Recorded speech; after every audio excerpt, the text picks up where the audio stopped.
Welcome to Wild Worcestershire, the podcast from Worcestershire Wildlife Trust. Each episode will explore the wild corners of our county.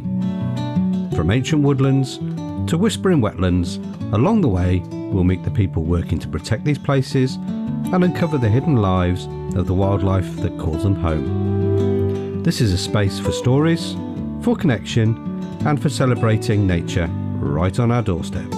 So come with us and discover the wild side of Worcestershire.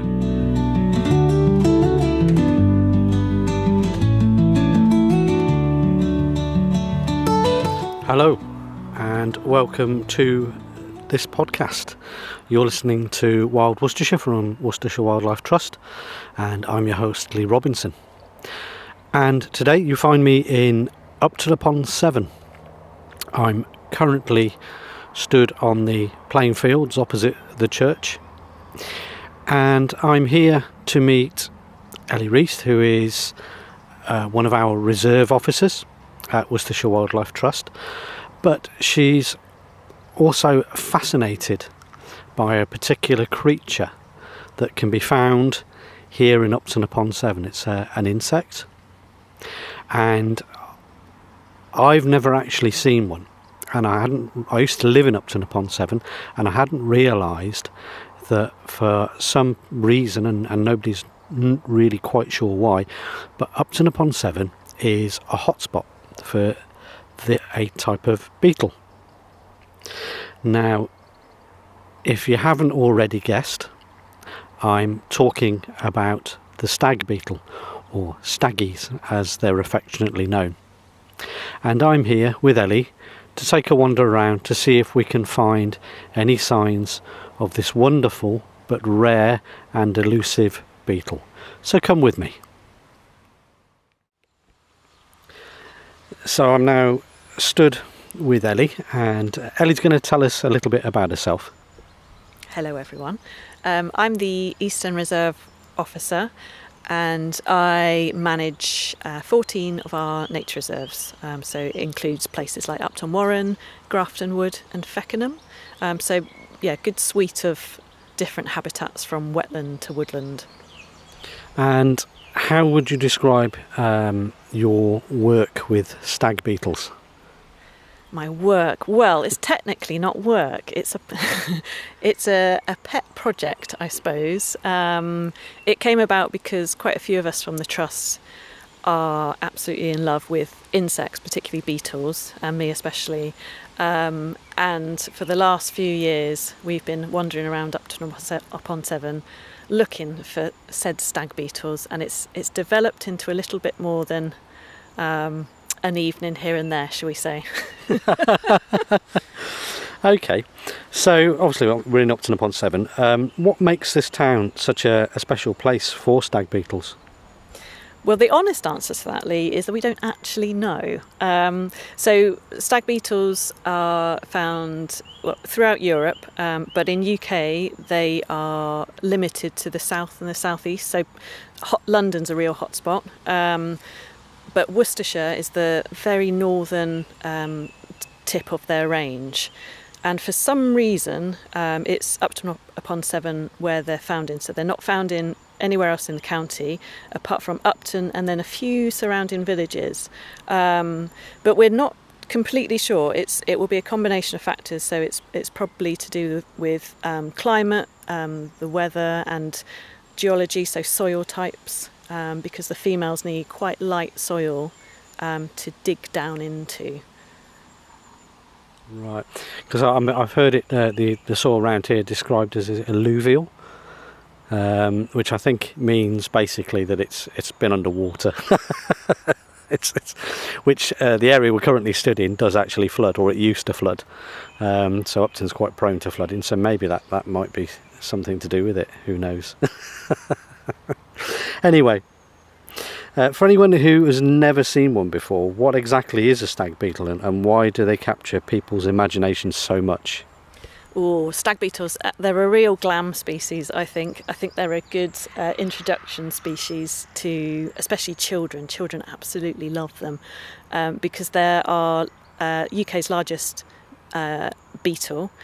So the males can range, huge variety in size actually. So they range from about 4 centimetres up to about 8 centimetres in size. And the females, still really hefty, but they're about up to 5 centimetres. And they're black in colour, apart from the abdomen's wing cases are this really lovely chestnut brown and very glossy. But I suppose the thing they're most famous for, the male has these fantastic antler-like mandibles, which are very deer-like, very antler-like, hence stag beetle. Right. So as you've just sort of hinted there, the males have those sort of extraordinary antler-like jaws, and for anybody that's perhaps not seen them before, they might look a little bit intimidating, but are they actually dangerous? They do look quite ferocious actually, and if I was an insect I would be terrified, but no, they're not. It's actually the females. If you were to pick up a female, she's also got these they're not spectacular, but she does have quite big mouth parts, and she might give you a little nip, but the males don't. But they're not dangerous. They're not a problem in your garden, because they are only interested in eating dead wood, decaying wood. That's their key diet. Right. So at the moment we're stood sort of out on one of the fields, and it's quite a sort of warm, muggy, early evening. Why is this kind of weather perfect for stag beetle spotting? It's down to their size. So they're so big, and they're real machines, really heavy. They need the heat to warm up their flight muscles, because they do fly. The males will fly in the evening, so it tends to be around dusk that they fly, and they're looking for other females. So that they need all day for their flight muscles to warm up, which gives them enough energy to fly and find the nearest deadwood source or the nearest female. So we just stood next to a deadwood tree, and we've just spotted a beetle. Now I got all excited because I looked at it. It's quite small, but it's got almost looks like a rhino. It's got like a rhino horn, but to me that doesn't look quite right. And I've just been corrected because Ellie knows exactly what it is. So would you like to tell us? Well, it is a rhinoceros beetle. Well, that was a good guess then. Yeah, it was. At first glance, I thought it was a lesser stag beetle, which is what stag beetles get confused with a lot of the time. So lesser stag beetles are pretty much they're the equivalent of the cousin of the stag beetle, but they're much smaller in size. So they're about which is still quite big, about 2 centimetres. But lesser stags they're all black, so there's no chestnut brown, and they're very matte in appearance. So they're not quite as spectacular as the stag beetle, but still, I wouldn't say lesser. I think that's quite insulting that they're called lesser stag beetles. They're still pretty spectacular. It is spectacular. I mean, it's like I say, it's got that sort of central horn. I mean, it's as I say, I described it as a rhino horn. I mean, I know absolutely nothing. So, but this one is actually a rhinoceros beetle as well. So, right. So slightly different again, but again, another species that is reliant on deadwood, and we'll talk about that a little more later, but deadwood is absolutely crucial to this species, lesser stag beetles and stag beetles, and a whole host of other insects. Yeah, I mean, it's quite interesting because anybody who's listened to the previous podcast, I was with Simone, and we were wandering around an orchard. We were looking for the noble chafer. Exactly. And we found lots of frass, which was really quite exciting, but I didn't see any beetles, so I was a bit disappointed by that. So we're off to a flying start here. Although we've not found the target species, we found one that's very similar. We found life on deadwood. That's what it's all about. Yeah, it's life on deadwood, and from my perspective, I'm still very excited by it because that is still an incredible looking beetle. Well, so me too. Yeah, it's very handsome, isn't it? I think I might have got the bug. Oh, no. So we've just sort of moved along a little bit, and we're moving back towards the town of Upton. We're still in the fields, and we've been having a bit of a mooch about keeping our eyes peeled. After that initial excitement of the rhino beetle that we saw, we haven't seen anything else, but we are keeping our eyes peeled, and we're hopeful. So looking back now at where we've just come from to where we are now, what's really surprising about the beetles is that the ones that we're hoping to see tonight, the stag beetle, is that they only actually spend a few weeks above ground. So can you tell us a little bit about their life cycle? They've got a really fascinating life cycle, and it always amazes people when I tell them, if they see a stag beetle in the middle of Upton, I tell them that it's only about 40 days. The adults are around for 40 days, but the majority of their life is spent underground. So up to about 7 years they're underground, and it's only about 40 days as a full-grown adult beetle that we see them. Wow, 7 years underground and then literally come up for a few weeks. And wow, that's mind-blowing. That's absolutely mind-blowing. So if they're underground, and potentially they could be underneath our feet now, what do you think they might be doing if they're underneath our feet?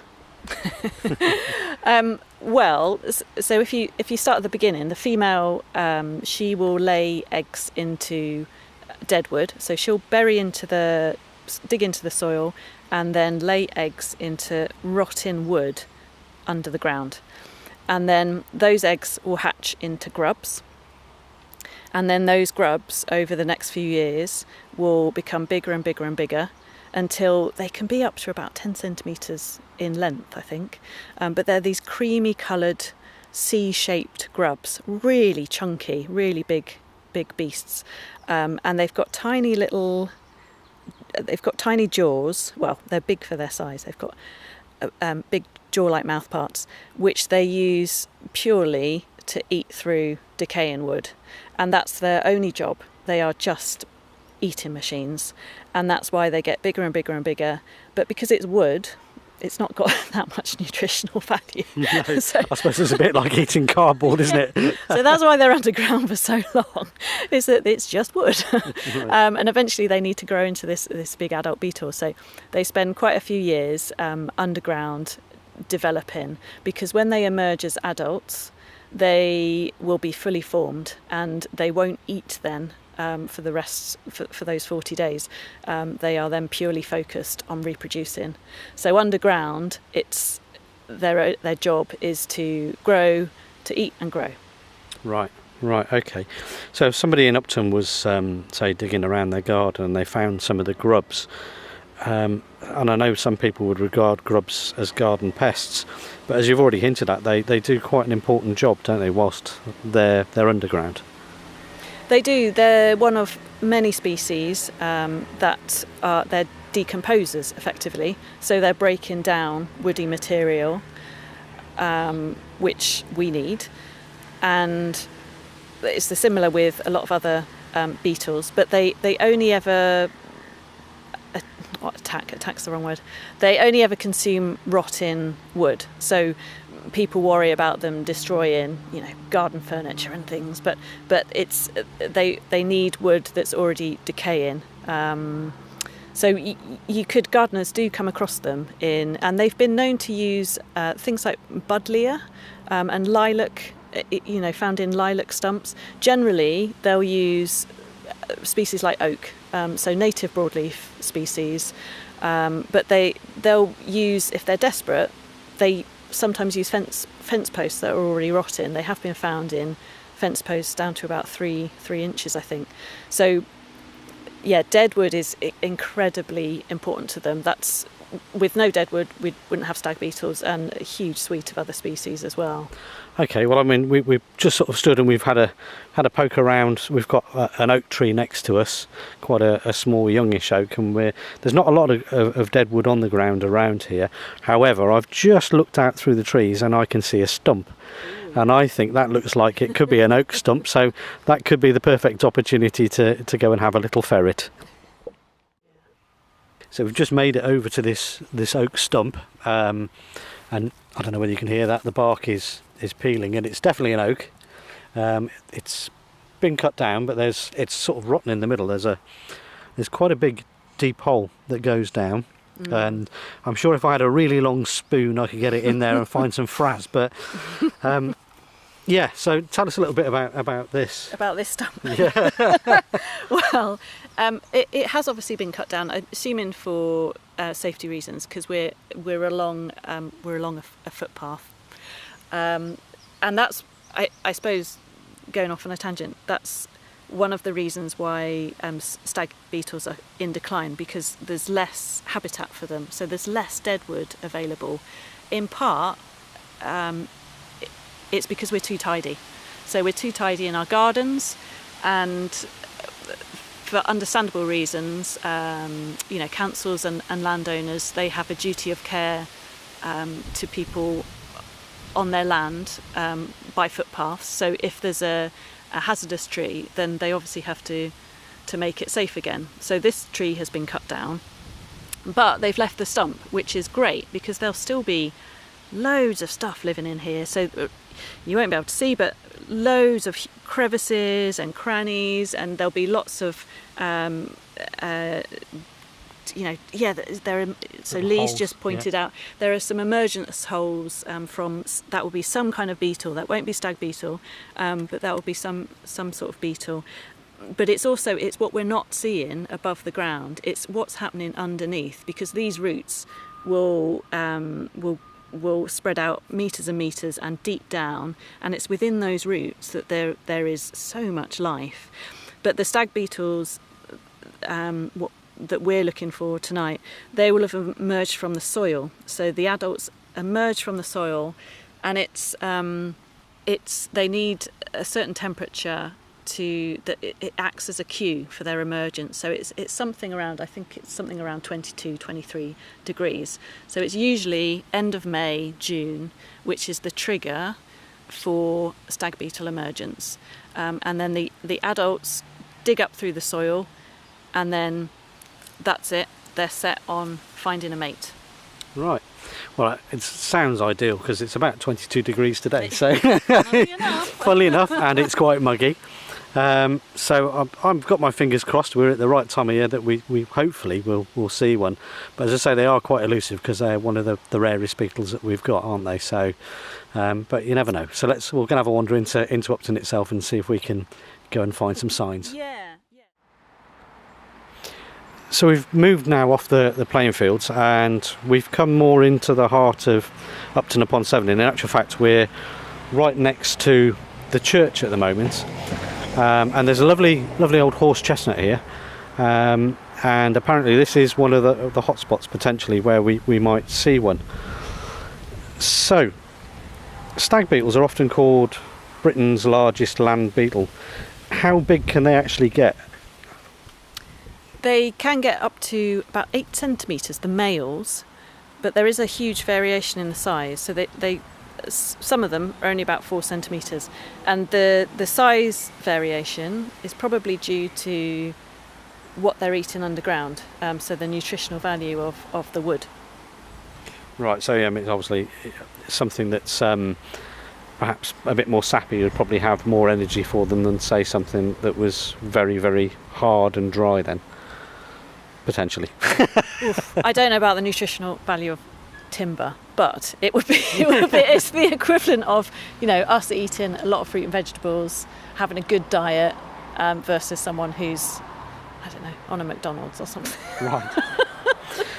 Okay, so for the listeners, we've actually brought we've got a couple of dead beetles with us that sometimes we use when we're doing talks, and we recently did a talk here in Upton upon Severn and talked to some of the local residents to see if we could perhaps encourage them to put dead wood in their gardens. Now Ellie's just got a dead beetle out, and I've got to say it's absolutely enormous, but it's magnificent looking. There's another smaller one in the container as well, which it does show you the difference in size. And also the mouth parts. The mouth parts are absolutely fascinating. So do you think that's one of the reasons why people are so fascinated by them? I think so. It's the size, but yeah, the antler-like mouth parts And when you can see footage of them, of the males. So the males use them to battle each other over the females. I say battle, they they engage each other's mouth parts and then move around a little bit it's about a minute's worth of battling, and then they might nudge each other off a branch. So yeah, I mean that's I can see why they're called stag beetles, and you certainly would look impressive if you had two males really going at each other. So yeah, I can sort of understand that. So when you've been out and about in Upton and you've been doing surveys, have you had any memorable encounters? Well, with stag beetles, that is. With stag beetles, I was going to say. My first. We were talking about this earlier, but I am often out on a May-June evening around dusk, and I will be walking around the same tree around 10 times, and potentially on consecutive nights. And I do worry what the local residents say, whether they question my sanity. But I think I'm now known, a few people have referred to me as the stag beetle lady, so I think they know what I'm doing. But we do, it's amazing how engaging they are, because we're walking around, the middle of Upton upon Severn, where we find them, and you'll get chatting with people in their gardens, because we always pick nice sunny evenings, because that's when the stag beetles will be flying. So obviously people are going to be in their gardens, so then you start chatting to them about what you're doing, why you're walking around suspiciously looking at the pavements and walls and over into people's gardens, but they're delighted. A lot of people know about the stag beetles, but it's always interesting to me how many don't realise how rare they are, because they see them every summer. They assume that they're common, but actually this is one of the only towns, it is the only town in Worcestershire where you find them. They're found in a few other villages, but when you make that obvious to them, they feel really proud, and they're more inclined to do things in their own garden if they know how special they are. Yeah. And that was partly why I wanted to do the talk, is to raise awareness of just how rare they are, their importance in the county and in the UK, but also how people can help, because we often feel really helpless about the environment and what's going on with climate change.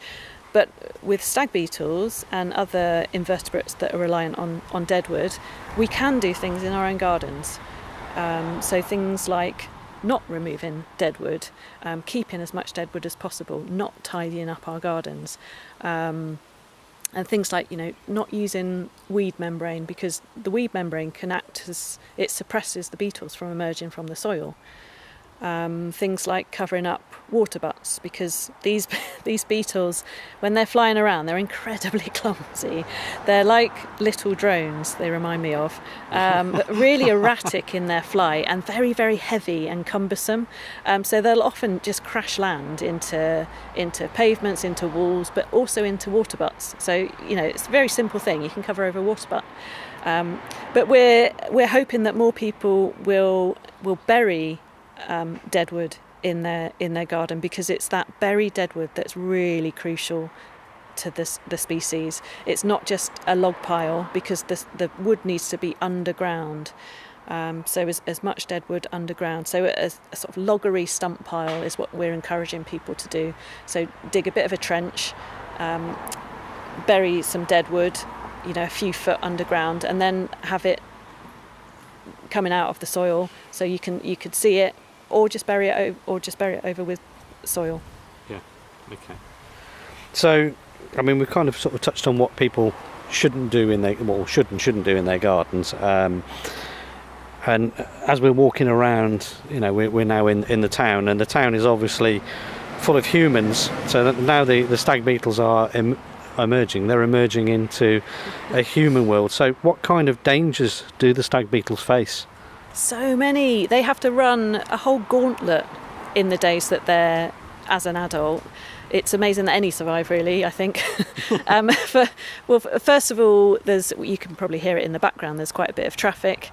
And pavements and tarmac, the stag beetles are attracted to it because they use it to warm up during the day. so it gains heat really easily. So I'll often find stag beetles just on a warming themselves up on a wall or the pavement.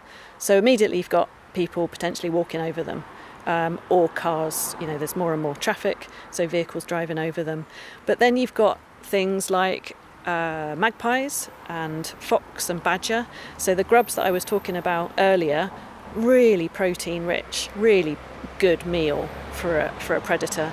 So fox and badger will detect them underground and they'll dig them up. So they'll dig them up as grubs. But then as adults, they'll emerge from the soil, and it's been known that magpies actually sit and wait by the emergence holes, and they'll just pick them off because it's an easy meal. So sometimes you'll find a collection of wing cases from a magpie. But then also you've got things like cats, stag beetle, great plaything. That's a great natural plaything for a cat. So they are also a bit of a predator for them. So there are huge swathes of things they have to come into contact with in order to survive. Right, okay. Well, we're going to have a little wander around and see what we can see. We can have a look around this tree and then head on down into the town and see if we can have a look at some of the walls and things. And I know that there's a post box topper that we're going to go and have a quick look at on our way. So come with us. So we've walked on down from the church and we're at a post box which is next to a phone box. We're right in the heart of Upton, so we have got traffic going past us at the moment. But somebody has handmade a post box topper, and we've got a stag beetle on some dead wood sat on the top, and then we've got a few white grubs around the edge of it, and it's absolutely beautiful. So they really are a big part of Upton upon Severn, aren't they, the staggies? Everybody seems to love them. They do. And Upton, it's the Upton knitters who did this, and I found out where they are and who they are because I've always been impressed by their postbox toppers, and I said, do you fancy a challenge? And they made it in a weekend. So this was before my talk, and I wanted to use it to advertise the talk.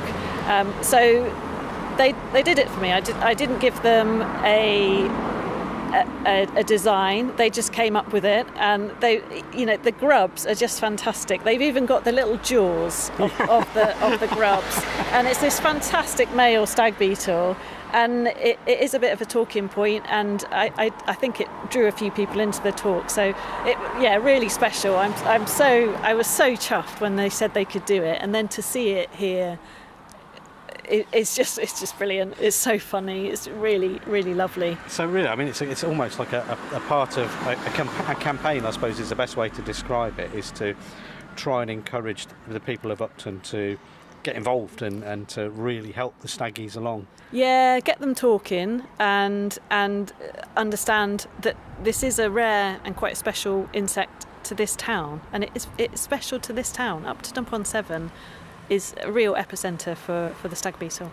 Right, okay, wonderful. Well, we're going to go and have a wander down some alleyways now and go and look extremely dodgy. So come with us. So we've now moved from the centre of the town, and now we're by the primary school, and apparently the primary school is a real hotspot for spotting the staggies. And interestingly, you were just mentioning that you're going to be here next week doing a talk to the school children. Do you want to tell us a little bit more about that? Yeah, we've wheedled our way into the primary school. I really wanted to give an assembly to the kids. Because we found the Wildlife Trust did a project about, I think it was early 2000s, and it became apparent that the kids often found them and would play with them, or pull the legs off or stamp on them, and as things you do as kids. So I really wanted to get into the local school and let them know how cool stag beetles are, and how rare they are to their own town, and how special they are, and hopefully educate and raise awareness of them, and then potentially they'd talk to their parents, get their parents excited, and we have more eyes on the ground looking for them as well. Because kids are brilliant at spotting insects if you give them a challenge. Yeah. So, potentially we might get more records from kids spotting them around. But yeah, the primary school seems to be quite a hot spot. So in the surrounding gardens, there must be some deadwood still underground. Right. Just to set the scene, we're on the opposite side of the road to the primary school, and next to us, you say there's it's quite a tall wall. It must be a good 8-foot brick wall, and there's actually quite a lot of warmth coming off that, even though the sun hasn't been out that much today. And you're saying that you've seen quite a few males down here by this wall. So do you think it might be something to do with the warmth of the thermal mass? Yeah, definitely. They've used it to warm up during the day, and then by the time it's dusk, they've got enough energy in their flight muscles to zoom around and find a mate. It's a bit like some of the population of Upton. Okay, well, we're going to have a little wander and see if we can find any signs. So we've wandered around Upton a bit. We've been up and down some of the alleyways, and you can see that there's lots of potential places for the stag beetles. Unfortunately, we haven't been able to see any as yet, but we'll keep on hunting. Now, if someone is listening and they spot a stag beetle in their garden this summer, what should they do? Well, firstly, get very excited. Yeah, I've done that a few times today. And feel very proud that you've got one in your garden. I'd be very envious. Well, let us know. Let the Wildlife Trust know, because knowing where they are, particularly where they emerge from, is really important for us, because it means that we could potentially have projects in the future, and we know which areas to target. But also things to do in your garden.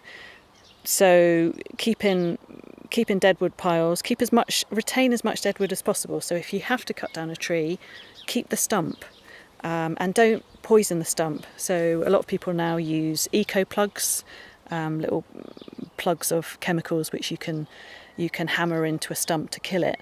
But actually that then kills off insects, and it interrupts the decaying process, which is not, we don't want that. We want the decaying process is incredibly important to a lot of species.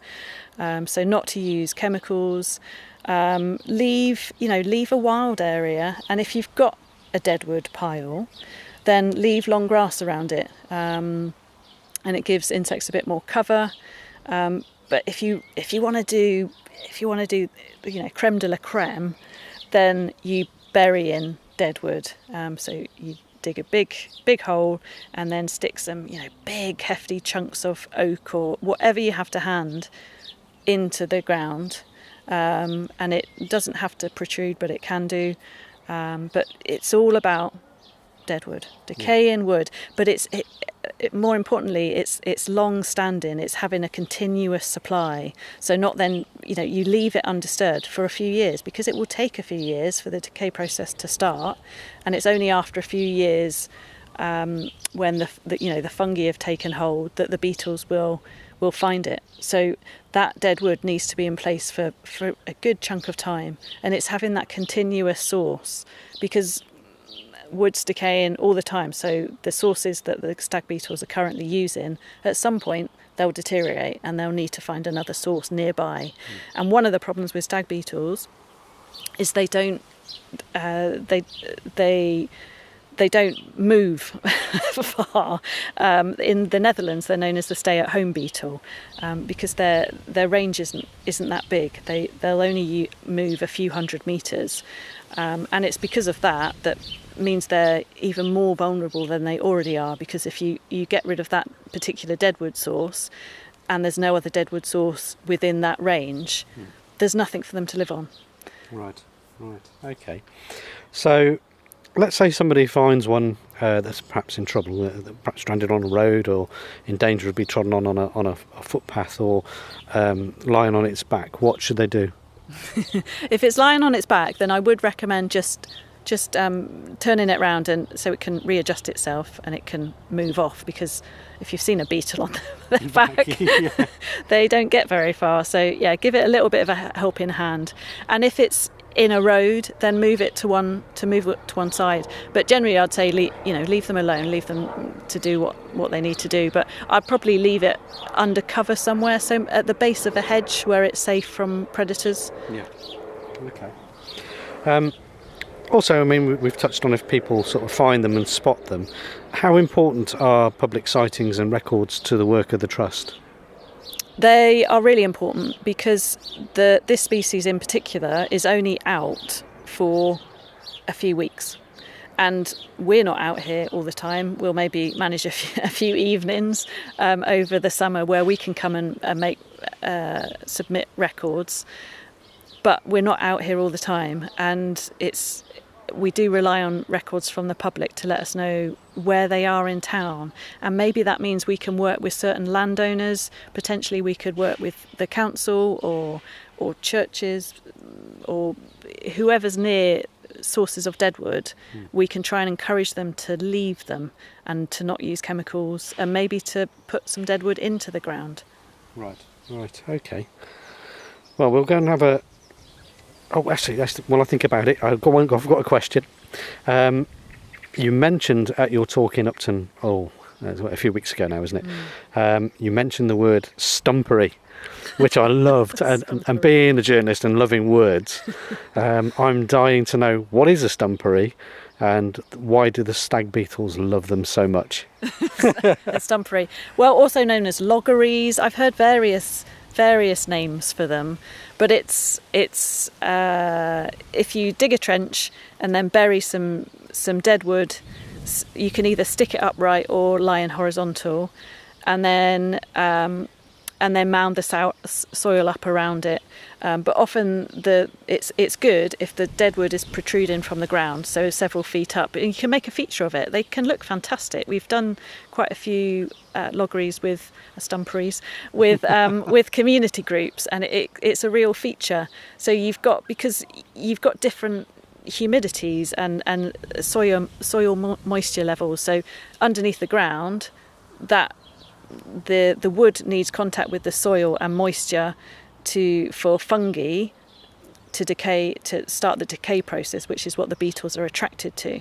So if you just had dead wood on the ground, it's only really where it's in contact with the soil that you'll start the decay process, because it'd be really dry. It just dries out otherwise. Yeah. So it's as with everything with ecology and conservation, it's all about variety. So you've got the wood underground, which it's dark, it's moist and damp, good for decay, and then you've got dry standing wood above the ground. And there are certain species that will specialise and be attracted to that sort of deadwood. So they like the sun, dry deadwood, whereas other species will prefer the stuff that's underground. So variety is the key. Okay. So stumperies, then that's kind of I got excited. I had visions of skyscrapers of logs standing upright, hundreds and hundreds of them all grouped together, and that's the dream. Yeah. So the ecologist's dream, is it? Yeah, ecologist's dream for me. Okay. Yeah. Well, let's go have a little wander. So we've moved now from the town centre, and we're actually in a churchyard, which is at the back end of Upton. Currently sat on a bench, having exhausted our search for the staggies who don't want to show their face, and sadly the sun has now gone in as well, so I think our chances of spotting one today is quite slim. But sort of thinking back now, it's more of a personal question actually, is this has become much more than a work project for you. What first sparked your fascination with stag beetles? Well, I've got one of these dead ones in my hand, and I mean, look at them. How could you not be fascinated by them? They're just so majestic. That it's the size of them, but then also the jaws of the male. They're just stunning beasts, aren't they? They are. I mean, I think what they remind me of, as we were talking when we were going around, I think they kind of remind me almost, I know they're called a stag beetle, but they remind me of a tank, because they're built like a tank. They are the biggest beast of a beetle I've ever seen. Yeah, and yet incredibly vulnerable. We've heard about how many things predate them. they're incredibly vulnerable despite their size and appearance. And yeah, I mean, one of the things, I mean, you just showed me a minute ago, was that you'd got a plastic autonomous beetle that you'd got from a vending machine in Japan. Do you want to tell us a little bit about that? I heard about these specialist vending machines where you can get anatomically correct entomology. They're for education, really. They're there to show children and adults how insects are put together and how they move. And this was fantastic. I found it on a well-known second-hand website, so it's second-hand, but it's so good to show kids. And I had it at the talk the other night in Upton, and for people to see one up close and how it moves, and show the wing cases, how the wings fold out, because a lot of people don't realise that beetles fly, and especially a stag beetle. It's so huge, you can't quite believe that is going to fly. They're so cumbersome looking, but yeah. Right, okay. So after all these years of studying them, do you still get excited when you spot one emerging on a summer's evening? Not tonight, obviously. Well, it is very early on, Lee, so it's only, what is it, 5? Yeah, 5:30. If we were out for a few more hours, then we could well see one. But yeah, I do get very excited. It's something very childlike in me, I think, and in a lot of us that are into nature as well. Utter fascination, and just aesthetically, and what they look like, and knowing about the life cycles, how complex they are, and that these species still exist despite all the things in their way. And just, it's also, I think it's also the kind of treasure hunting element of it. I also love things like beachcombing, and it's having that kind of activity. You're walking through a landscape and you're scanning for something in particular. And I'll do it for other species as well, but you've got something in your mind that you're looking for, and it just completely it wipes your mind of all other things that are going on. And it's just something about treasure hunting, and especially something like a stag beetle, for you to suddenly scan and see something that looks, I mean, you caught the bug. Lee, I just saw you looking at that stump, and you got very excited about something that could be a stag beetle. And it's something childlike, something to do with treasure hunting, I think. I don't quite know, but Okay, so finally, if there was one thing you'd like people to remember about stag beetles after listening to our conversation, what would it be? Just how critical deadwood is. And we use the phrase deadwood. I'm not a big fan of the phrase deadwood, because it's the complete opposite. Deadwood suggests that there's no life to it. There's, what's the point of it? Chuck it away. But actually, it is crawling with life, deadwood. So whether that be a stump, or roots under the ground, or deadwood, within a living tree still, an old veteran tree, it's so important to so many different species, not just stag beetles, not just insects. With a veteran tree, with all the nooks and crannies and flaking bark, you've got bats, birds, all sorts of things nesting and using it as habitat. And I think, raise an awareness of just how important deadwood is in people's gardens as well, because our gardens are stepping stones for these species. So you may not think that you can make a big difference, but actually, if we all did something within our gardens, or if we don't have a garden, then encourage a neighbour or a relative who's got a garden, or a local landowner to do something, then I think that's what I'd like people to get from this. Okay. Well, unfortunately, we haven't managed to spot any staggies tonight. I've seen some examples of a dead one, and I've seen a very large plastic one. But I now know what I'm looking for, and I know now where to look. So if you're ever out and about in Upton upon Severn, watch where you're treading, I think is the advice that I would give people. So thank you so much for giving me your time. And It's been a pleasure, and you're a convert, I can tell. oh yes, I've had the bug for a while, which is why I keep coming back. So anyway, thank you very, very much. And if you're interested in finding out about the work of Worcestershire Wildlife Trust, then you'll be able to find out more by clicking the link in the description below.